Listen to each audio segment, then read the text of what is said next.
What's good, ladies and gentlemen? Welcome to some Minecraft command blocking. In my recent dabblings, I've scoured the internet to create a summon system for my Minecraft worlds, and I'm right here, right now, recording this video to share this with you all today. So whether you're a fellow Minecraft adventure mapper like me, or a server owner looking to spice things up a little, you might find this video helpful. This works on Minecraft Java 1.20.1 and is completely vanilla. All we'll be using are a bunch of command blocks. Don't fear if you're not confident with commands. All of them will either be on screen or in the description so you can all make your own mobs. Without further ado, here's a simplified setup which showcases the process.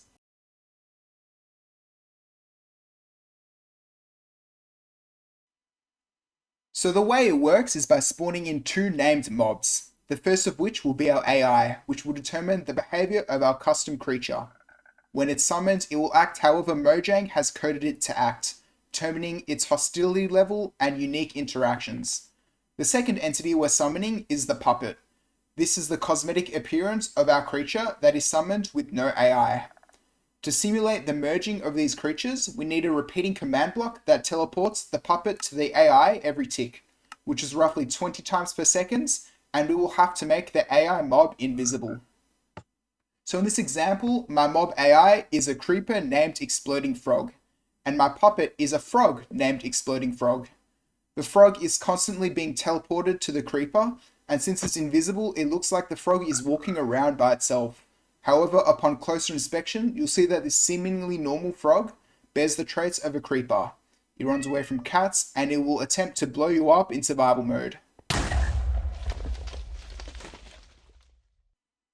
Over here, we have an AI-less cow puppet rapidly teleporting to a zombie that's completely juiced up on potion effects. This will pursue villagers and players in a regular situation, and since it's considered an undead mob, it also burns in sunlight, which I've disabled with the repeating commands. Before we move on to the bulk of the video, we should create a scoreboard team defining our new category of mob named summons. This is for the sole purpose of removing unit collision so the puppet doesn't send the AI drifting off in random directions.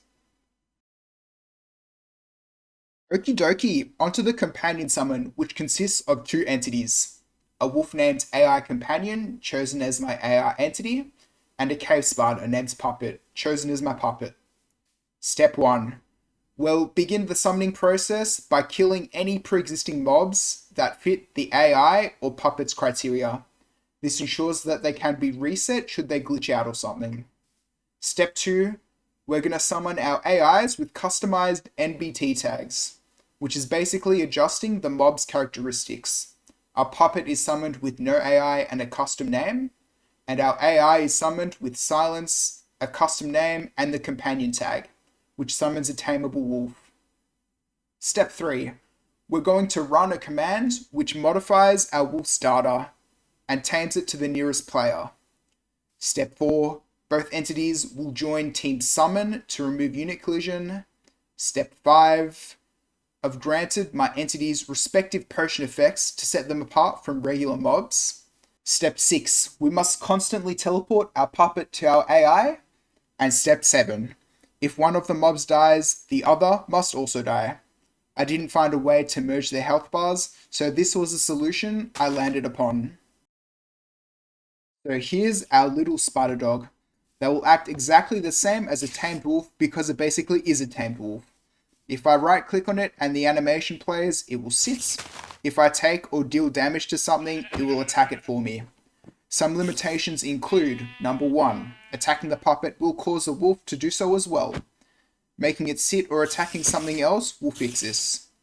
Number 2, if you decide to swap the spider for another puppet, be mindful that if it's too big, it will take suffocation damage if the AI brushes up against a block. I couldn't find a way to disable suffocation for summons, however granting it some level of regeneration might counteract this damage. And as you probably hoped for, this is completely customizable. Down in the description are all the commands you need to make this work. All you've got to do is set up a summoning circuit similar to this one with redstone repeaters separating the different phases. Copy and paste it all into a Word document or any text editing program really, and then use the replace function to easily adjust the type of mobs and the cosmetic names of your summons. Once that's all done, you're free to copy and paste them into your command block circuit and give the button a tap.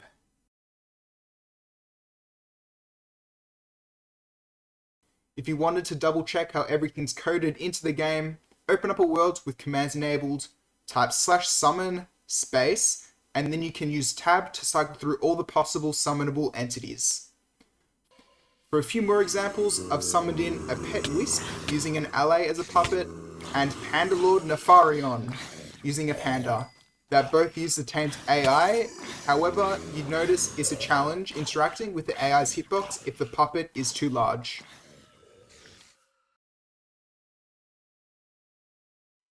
And now, onto our mount summon. The steps are basically exactly the same as the battle companion, with slightly different NBT modifications, summoning characteristics, and potion effects. However, the teleportation and hitbox compromise commands remains more or less the same. Like with summons, these commands and the command block types needed to make them function are down in the description. Replace the puppet with whatever cosmetic mob you like, and the AI with any rideable mob. I've stuck with the horse, however pigs, striders, and camels, to name a few, are all viable options. To wrap up your customization, replace the existing name with a name of your choosing, and copy and paste the commands into a command block circuit. And wabam! We all know Mojang is hesitant when it comes to adding pet and mount variants to the game, but this method leaves a lot of creativity in your hands. So over here, we've got a slipper mount, a boat mount, which I found interesting, and a phantom mount. Manually right-clicking to ride them proved too unreliable, so it's regulated by a command which automatically mounts players within one block of the AI. You can hop on and ride around. I've also added in a flight system for my phantom mount that you can keep if you want, which grants the AI levitation whenever a player holds these shears. Next time I revisit this, I'll look into spawning the horse AI with some elytra to glide max, because I was unsuccessful this time around. Now for everyone's favorite part of the video, limitations. Suffocation is still an issue, similarly with the battle companion, and as seen, if we use the phantom as an example, the teleportation visually gets slower the smaller the mob gets. It's always a good idea to take advantage of the size NBT tag if your chosen puppet has one. Alright, that brings us to the end. Thanks for sticking around, and I hope this was helpful to any command block hobbyists passing through.